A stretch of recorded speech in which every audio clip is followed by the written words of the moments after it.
Now let's take a look into our dataset and try to understand how it is structured.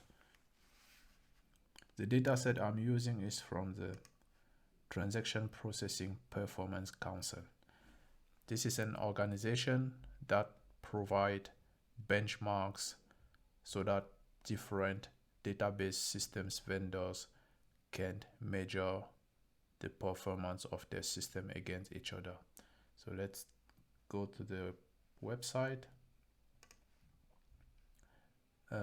You can see here the mission. The TPC is a non-profit corporation founded to define transaction processing and database benchmark to disseminate objective, verifiable TPC performance data to the industry.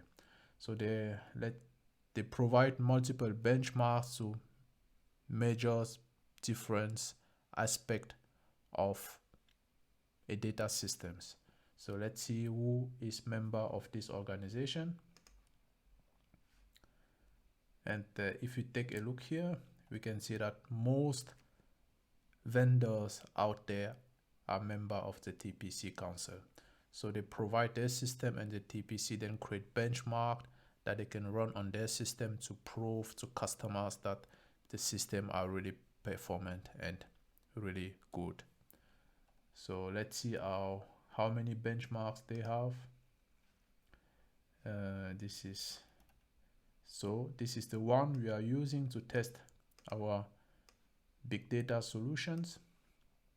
And the small description is that the TPC DS is the de facto industry standard benchmark for measuring the performance of decision support solution, including but not limited to big data systems.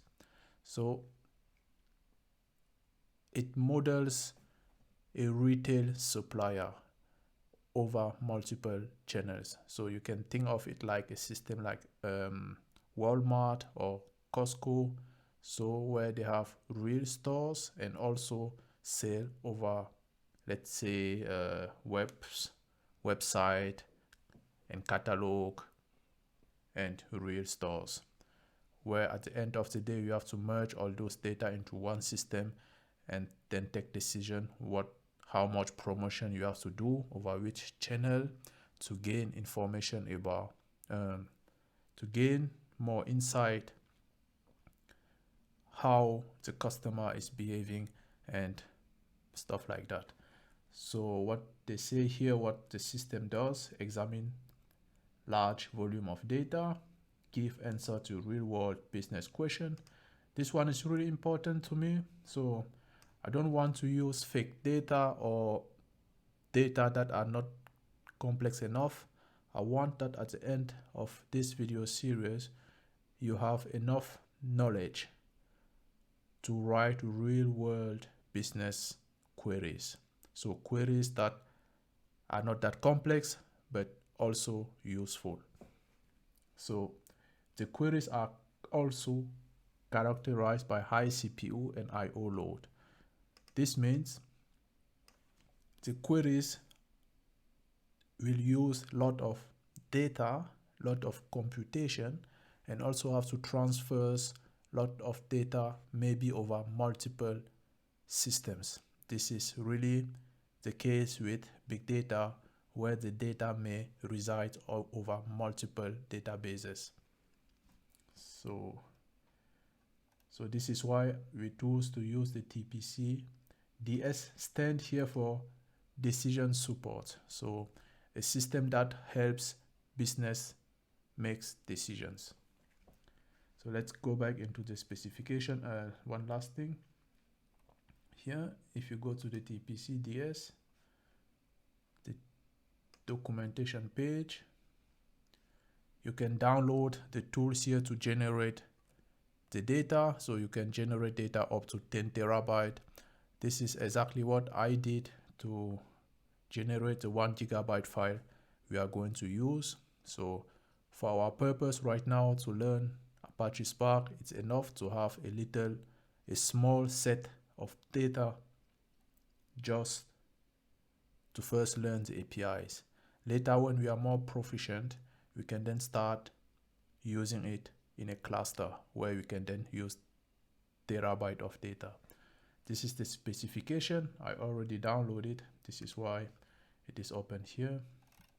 So we can take a quick overview. These are the members.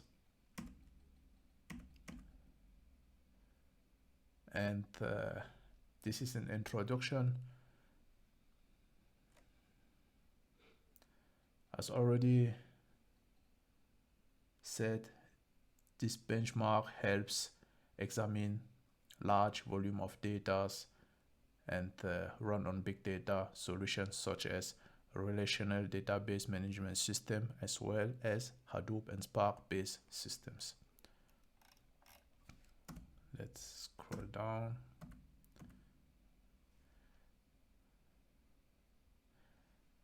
So the overall data model is to imitate the activity of a multi-channel retailer by tracking stores, web, and catalog sales channels.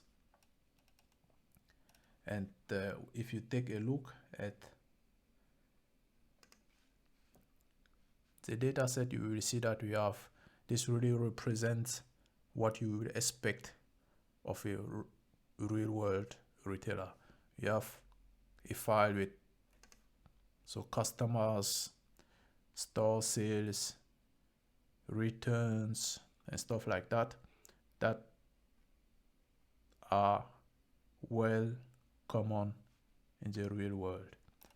So if you scroll down a little bit, we can then see how all this stuff work together.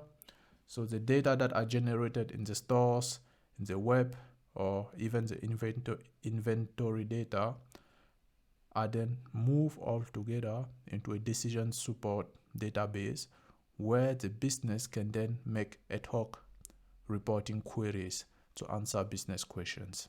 So business question can be stuff like, I think it's,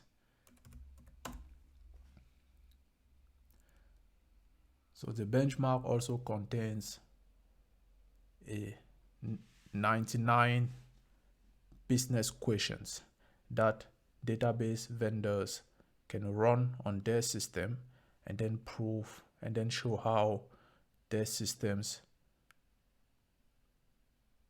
were able to answer the question how fast.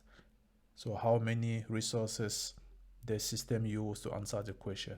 Example of question can be something like, find customers who have returned items more than 20% more often than the average customer returns for a store in a given state for a year. So these are the kind of customer business don't like, people who buy stuff and return them over and over and over again. And maybe based on the answer of this question, they can take some action. So later we will go over these questions and answer some of them to show you how you can use .NET for Apache Spark to write queries that can answer these questions. But first, we will start easily. First, learn the API of Apache Spark, and then in the upcoming videos, we will jump into this kind of complex queries. So this is it. Now you know where is the data set. If you want this specification, you can go over there to tpc.org. tpc.org, benchmarks, tpcds, tpcds documentation, and then download the PDF. And then you will have the full specification of the dataset we are using. But I will say for the beginning, it's not really important for you to understand all the relationship between the files, because right now, all that matters for us is to learn the API of Apache Spark and how to use them with .NET for Apache Spark.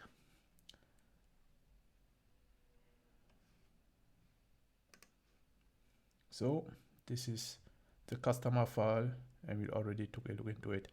The next video, we will start by learning the basic API of Apache Spark, which is a data frame.